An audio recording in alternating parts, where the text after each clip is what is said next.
I have no idea what we're about to talk about. We're just going to see where this takes us.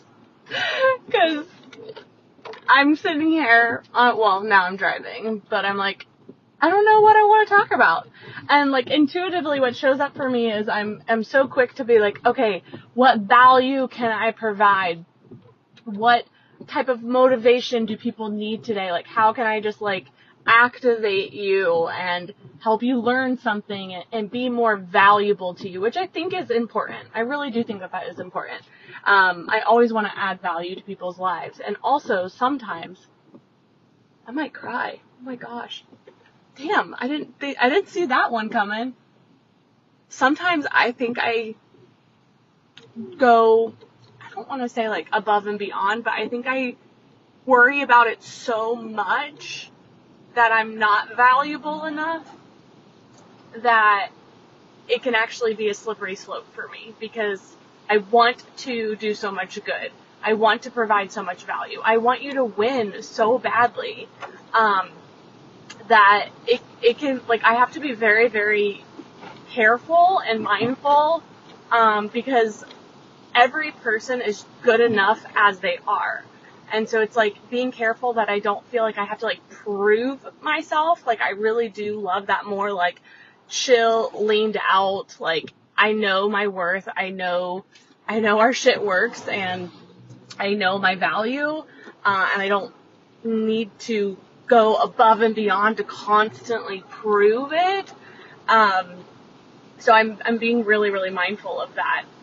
So we're just gonna like have girl talk, like, you know, and I always think that there's like aha moments in girl talk too, because that connection is huge. Like, that's what I crave the most, to be honest. Like, you can go buy a bunch of books. You can YouTube your way through business. There's so many resources in today's world. And it's about being resourceful. But like what I crave the most is like the community, the connection, the camaraderie, the accountability.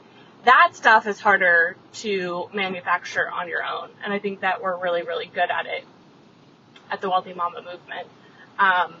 And so as I'm going through my own naked method, I've just been really allowing anything and everything to show up and like ask, like, what is this supposed to teach me? Like, what is this trying to reveal to me? You know, what do I need to clear? What do I need to heal?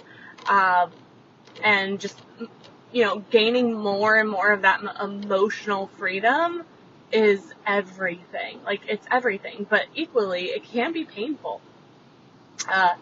It can be painful, but like the pain doesn't last forever, and it's very short-lived. And I'm like reminding myself of that, of like anytime I feel like yucky, stagnant energy or like an emotion that I don't love, it's very, very fleeting because I'm working through it so fast. And so I think that that's just like a really good reminder and call out. Like, it actually is so much more helpful and so much more freeing to just go ahead and feel so you can heal and move forward than to like stuff it down.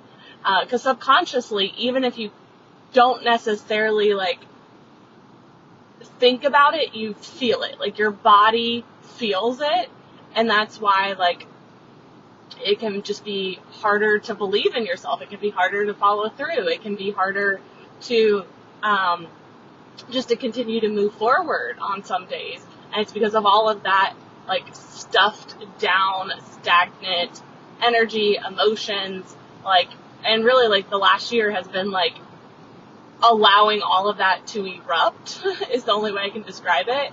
And so I do find that like now being like a year into what I now am calling the naked method, I have a feeling, and it's so fleeting. Like, it just like I move through it.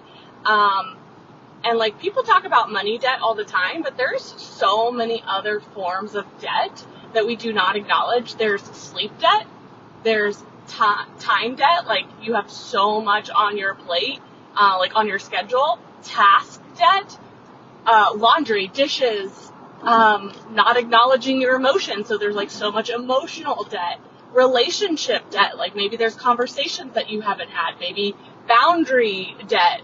And like eventually there's a program that I want to release around debt, that I'm really excited about, because everyone talks about money debt and everyone has different opinions about money debt, but like no one's talking about all the other forms of debt. And here's the thing I've realized, while going on the Naked Method journey, is when you actually start to clear the other forms of debt, you open up your capacity for your wealthiest life to come in.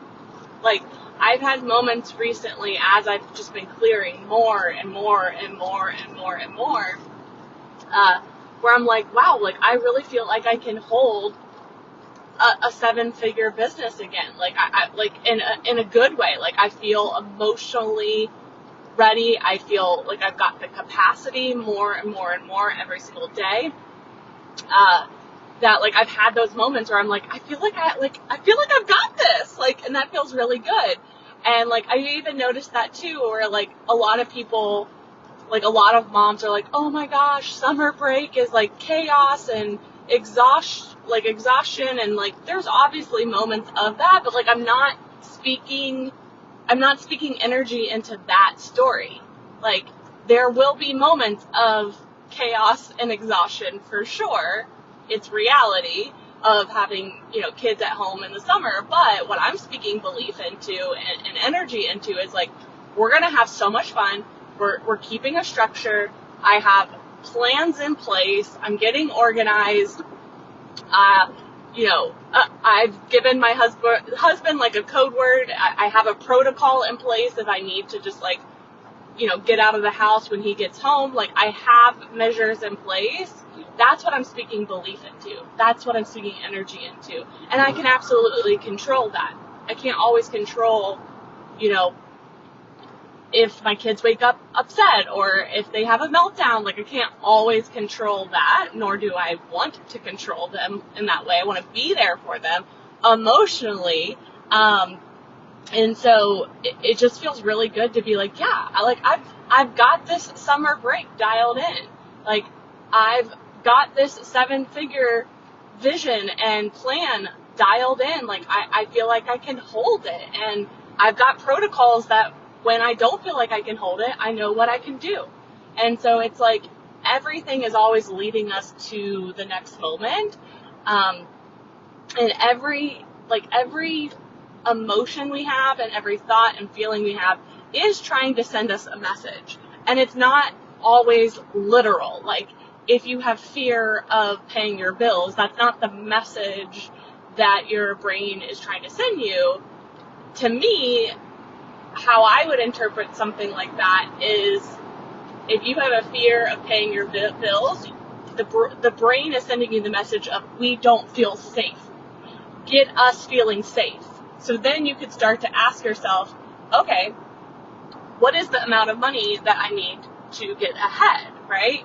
Then you go on a saving spree, a money-making spree, if you will, to focus on securing that cash, and then you're going to start feeling safer. So you use the message from your brain as a positive message, and you took aligned action that for every additional dollar that you make and save, you're going to feel better. You're going to feel better. And it's because you chose to use that message and interpret it in a positive way. When your brain is sending you the message that we're tired, you can either whine and complain that you're tired, or you could go take a nap. You could go drink a glass of water. You could go work out. So it's like interpreting the messages of our brain to work for us, and our body for that matter, and honoring that and always using it to your advantage. Like, I always appreciate when other humans communicate to me and say something like, I'm upset and this is why. And I'm like, okay, let's talk about it. it takes a lot of emotional intelligence for somebody to do that. And I always appreciate it, even if it, like I'm a human, like even like if it hurts in the moment, I appreciate that like they were direct and gave feedback and we could like lovingly talk about it. My husband and I have had so many of these moments even recently, and I've just had a way different approach with them because I can't read minds, right? And so your brain is sending you messages as if it's a different human telling you, hey, we want more safety. We want more energy. We want more happiness. We want more connection. And so often we're ignoring our brain. If you had somebody that you really, really loved and they kept sending you messages and kept telling you, this is what I need, this is what I want. They were being so loving, so direct. Now, sometimes the brain isn't loving. There's that. However, we can work on that. But anyways, like the point here is the more we can listen to those messages and interpret them in a positive way and have them help you, right? Like get your brain on board. Like mind, body, soul is what's key. So mind, body, soul connection. So when we can do that, everything will change. You will trust yourself more. You will feel better. You'll be more confident. Like people are always looking for the how, but they're looking for the how outside of themselves instead of like, what do I need? Like no one knows you more than you know yourself. And even if you don't feel like you know yourself, it's because we're not listening to you. So when you can start to listen to those little nudges of like, we're tired, we're hungry, we want more safety, whether that be emotional or financial or time. Like if you keep saying that you don't have enough time, your brain is saying we are burnt out, we are overloaded, give us a break, right? Like give us a break. A lot of people scroll social media or watch Netflix because the brain is literally like, we are exhausted. So whatever shows up for you, like use all of this. And like this is why journaling is so powerful, because when it's just like kind of like your brain is sending you these messages through the day and it's kind of foggy, when you can put those messages on paper, then you can, like, it's almost like a bird's eye view. You can start to see the correlation. And it's interesting because I leave for Vegas tomorrow when I'm recording this. And I'm always staying very open. I take the approach of like having a very easygoing vibe in business as much as I can. But I leave for Vegas tomorrow. And I had several meetings booked for today, and one moved, and it was my longest meeting for today, and they moved it, and I was like, okay, like, the universe is saying, hey, we wanted to give you some extra time today, we know you leave for Vegas, so it's like, I always strive to see the silver lining, find the silver lining. There's so much more peace and positivity when you can look for the silver lining. And it's not always easy, for sure. I've had some challenging moments over the last year that I've had to really dig deep and be like, what's the silver lining here? Like, where is it? How can I spin this? And I think that that's important because there's always something we can learn. There's always a way to shift it in our mind when we desire to do that. And so I now, like, I'm on my way back to, there was a lot of traffic, but like, I'm on my way back to my house. I've got 3 hours that I was not going to have today, kid-free, that I'm like going to be a maniac on a mission and get as much done as I possibly can. Like, it would be nice to be able to go ahead and pack for my Vegas VIP retreat and be able to pack before tonight when I don't know how the kids are going to be tonight. Like, Boone was up multiple times last night. So that is top priority. Like, laundry, pack. What else do I want to do today in my new free time? Dishes. Dishes definitely, which I could do something while I do the dishes to like double dip. Respond back to a couple clients. So just like clean up, get organized, feel refreshed, which is good because then I've got time later tonight that I was going to do all of those things. Now I've freed up that to be whatever it needs to be. So like spend a little bit more time with my family, knock out a few business things, but get more ahead, get ready to go. And so there's always a way to find a silver lining when you're looking for it. So yeah, I leave for Vegas tomorrow. I get to see 2 incredible humans that I really love, which I'm very much looking forward to. I'm also looking forward to heading to the airport tomorrow. I will be traveling alone, and I actually prefer afternoon flights. Typically, I'm either going to be like an afternoon flight gal or like super early in the morning. If I'm going somewhere nice, I like super early in the morning. If I'm going alone, I like an afternoon. And the reason why is I definitely could have booked an earlier flight for tomorrow. Like I could have had more time in Vegas. But with the season of life that I'm in right now, I always like to be I always have a hard time saying that word. I like to be mindful. We'll use that word instead. That's an easier word to say. I like to be mindful of, I could have booked an earlier flight tomorrow, but my husband's work hours, he goes to work at 4 a.m. And he gets home at like 3 p.m. So it would have caused him to take more time off of work, which he would totally do for me. But I didn't need to go early to Vegas, so I chose a later flight. Equally, I have a training for clients that I would have had to move to because I would have been in the air. So I really looked at my flight options. I found a direct flight later in the day. I'm not going to be stressed. I get to like drop off my kids, which actually really helps me.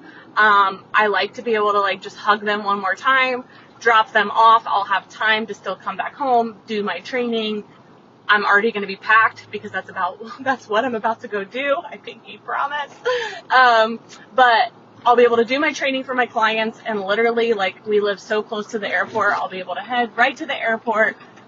From there, I'll be early for my flight still, which is nice. Ooh, and I forgot that I have TSA PreCheck. Fuck yeah! I completely forgot about that. We got that for Disney, and it's good. I think it's good for either a year or multiple years. I forget. But I just got it, so I know it's still good. Yes! I even thought about maybe not checking a bag. I'm really considering it. I don't think I have ever, never have I ever, I don't think I've ever not checked a bag. I think I've always checked a bag, but it would save me so much time. My only concern is makeup and like shampoo, but I'm kind of digging at least this idea. I don't need, especially with the naked method, like I don't have a lot of stuff on purpose. My only fear, sounds so silly, but like, you know how like you have, like I'm so little, and to like get my suitcase up in the compartment is not always the easiest thing, but I think it's worth it for the speed of not having to check a bag. So I just have to be mindful of like what I take in my checked bag, but I'm kind of thinking, I want to. It would save so much time. Anyways, I'm going to get to the airport early, which is really nice. I'm going to be able to sit down. There's a place at the airport that I really like, and they have like appetizers and like they have flights of wine. And I'm like, I'm going to sit there because I'm going to get there a little early. I'm going to have a little appetizer and a flight of wine. I can't even remember the last time I had any alcohol. It's been a really long time. I can't remember. Yeah, Sarah, I'm gonna need to get a little master class on you from carrying a bag. because I've never done it. So I feel like you need to pop my cherry. tell me all the ins and outs. I know that like you can't have certain liquids, obviously like not sharp things, duh. I know I can have like my backpack with my work bag, and then I can carry the piece of luggage on. The smallest piece of luggage, I need to make sure it would still be the size. So that's like one thing I would need to check. But anyways, I'm going to get to the airport early and like sit down, order that delicious food, have a moment to myself, open up my laptop while while I'm waiting to be boarding, which I'm super excited about. And then I've got a 4-hour direct flight. You know how much I can get done traveling alone for 4 hours? And I don't need internet. Like, I have a whole list of things that if the internet is shit, it will not stop me, because sometimes it's hit or miss with the internet in the air. But I have a whole list that has been weighing on me. And I'm like, this is the perfect opportunity. I'm getting the gift of like easily clearing some of these last minute, like not last minute, but like things that I've been wanting to clear, but just haven't had like the bandwidth and the time to just like bust through them, that I'm like, I know I'll be sitting on that plane. Oh my gosh, I cannot even wait. Like, I'm already getting in the energy of it's getting done. My client has her own hotel room and I have my own hotel room. I did that for both of us. When do you have like your own hotel room? It was worth the extra money, especially for her. This is her VIP weekend. I didn't want her to feel like she I know her very well, but like, it's nice to be able to have your own space. So I felt very abundant, of like, you know what, like 2 hotel rooms, please. Hopefully we're close together. I'm going to manifest that. But I know where I'm going to, like, I have a whole plan for her. I know where I'm going to take her. I know Vegas like the back of my hand. I get to see another client, before my VIP weekend, that lives there, which I'm really, really excited about that. But I don't even know why I was saying all of this to you, besides like it's just like being in the energy and like enjoying what I can, right? And so it's like the plan of like knocking stuff out on the plane, getting there, I'll have some time to refresh, and seeing my other client, having a hotel room alone. So like, I'm filling up my cup, I'm knocking out stuff. I have a little mini launch that I'll be doing just very lightly, nothing crazy. But pouring into my client, this is like her celebration trip, which I'm super excited just to pour into her and celebrate her. And I was already thinking of ideas this morning to like add and surprise her. Like, this is what I love to do. And I think sometimes I take it for granted, because like old me would be like, oh, one day, if we could just be able to do this, like what I'm doing now. And it's so easy to brush it off and just keep moving. The finish line is always moving. But it's like, I am really practicing being in the fruits of my labor and being like, this is good enough. I'm gonna cry. Like, this is good enough. Like, it's more than good enough. Like, I have 2 kind humans that I get to go see, and they like want to see me, and I get to work on on the airplane and get some stuff done for my business. I get to sleep in a hotel room alone, fill up my cup, then an early flight back on Sunday, and then I get to spend time with my babies. And then this is my last work trip for a very, very long time, which I also love. And then literally next week is summer. And so it's good enough. It's good enough. It's good enough. And it's only going to get better. And that's exciting too. And so it's like, when we're in the essence of it's good enough, I believe that's being in abundant energy. When we don't feel like it's good enough, I think that that's the lack mentality, the scarcity. And I'm really catching myself when I am in that. And then I move through it very quickly. So I hope something on here was really helpful, but you are good enough what you're doing is good enough, and it's only going to get better. All right. High fives. I love you so much, and I'll talk to you soon.